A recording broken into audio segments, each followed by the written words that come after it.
Аяз би ертегісі 4 бөлім.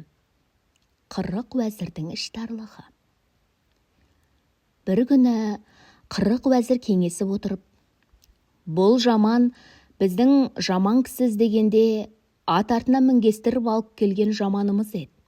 Бұл күндерде хан оны өзіне жақсы дос қылды.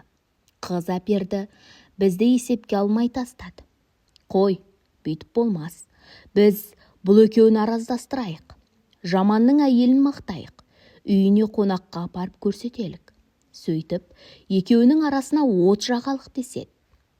Уәделері бойынша жаманның әйелін ханға мақтайды. Тақсыр, шынында ол әйел сізге лайық деп ханды азғырады. Хан жаманның үйіне барып, өз көзімен әйелді, оның тәрбиесін көрген соң, шынында маған лайық әйел екен деп ойлап, үйге қайтып келіп, қырық уәзірмен кеңеседі. Ойда жоқта ой салған сендер едіңдер. Енді әйелді алуға маған қандай айла тауып бересіңдер дейді. Уәзірлер кеңесіп, жақсы тақсыр, жаманды шақыр. Біз оны барса келмеске жұмсайық. Сонда ол өлер. Ол өлген соң жесір әйелді сіз оңай аласыз дейді.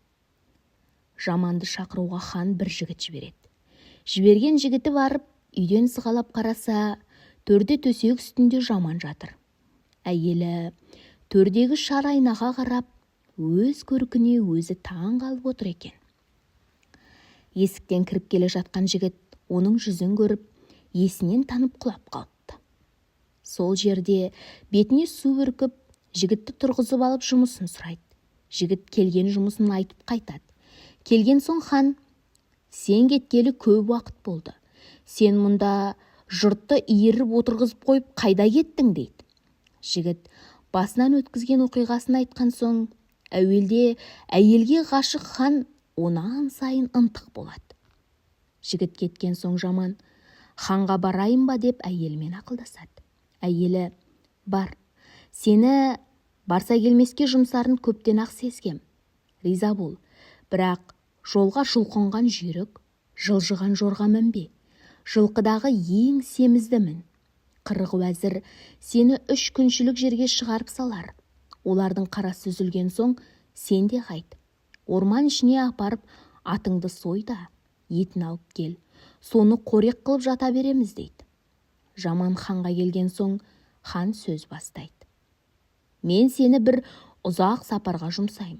Жұмсағанда сенің ерлігіңнен үміт етпейм, ақылыңнан үміт етем. Барсаң, айтам дейді. Жақсы, барайын деп, жаман ризалығын көрсетеді.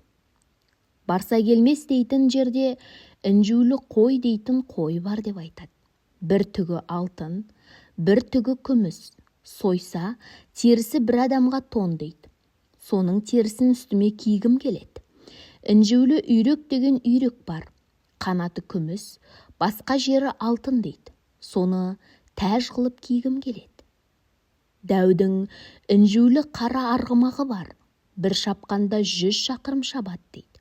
Соны мінгім келеді. Міне, осы жұмыстарға барасың деп, жаманды хан кілең өтірікке жұмсайды. Жаман ханның жылқысынан бір семіз атты таңдап мініп жолға шығады. Қырық уәзір 3 күншілік жерге шығарып салып қайтады. Уәзірлердің артынша жаман да кейін қайтып, Қаратоғай дейтін орманға апарып, атын сойып, үйінен көлік әкеліп, етті тасып тұздап алады. Төсегінің астынан адам бойы жер қазып, күндіз сонда, түнде әйелінің қасында жата береді. Ай өтеді, жыл өтеді. Бір күні жаманның үйіне жеңгесіне көңіл айтуға хан келеді. Қонағасы жеп болған соң, хан сөз бастап, адамның, шөптің, құстың жаманын әкел дегенде, уәзірлерімнің алып келген жаман еді. Жаман болса да, ақылына риза болып, тағымды да беріп ем. Ақылының арқасында сені де алып еді. Сол ақылынан үміт етіп, бір жұмысқа жұмсай қойып ем, келер уақыты өтіп кетті. Құдайдың әмірі болды ма дейім.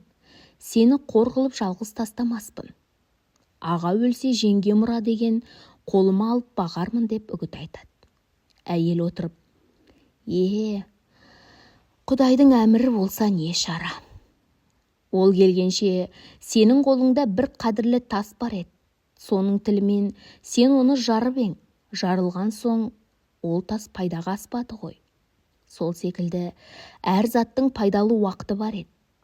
Кешегі қыз күнімде болса бір сәрі, енді мен сол жарылған тас сияқтымын. Саған қызмет етіп жаға алмаспын. Әуре болма дейді. Хан әйелден жеңіліп үйіне қайтады.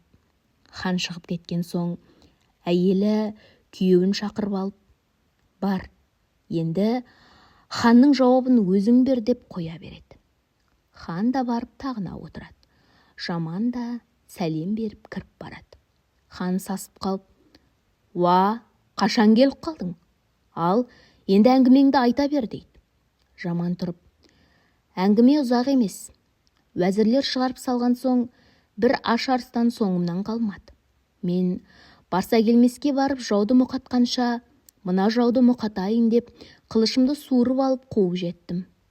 Өз ауылыма апарып қамап ем, онан шығып кетті. Осы сіздің ордаға кірді ме деп отырым дейді. Хан не дерін білмейді. Бір қызарады, бір бозарады. Жерге кіріп кеткендей болады. Ақырында: мен айыптымын. Менде бір қате болды. Шайтанның азғырғанына ердім. Оған себеп мына уәзірлер. Бұлар енді я саған, я маған бір қатер қылар. Сен енді іргеңді көтер, бөтен елге көш дейді. Жаман риза болып көшетін болады. Хан бірнеше түйеге жасау, асыл зат арттырып, Жаманды Ақша ханның еліне көшіріп салады. Жаман Ақша ханның елінде бір қадірлі адам болып тұра береді.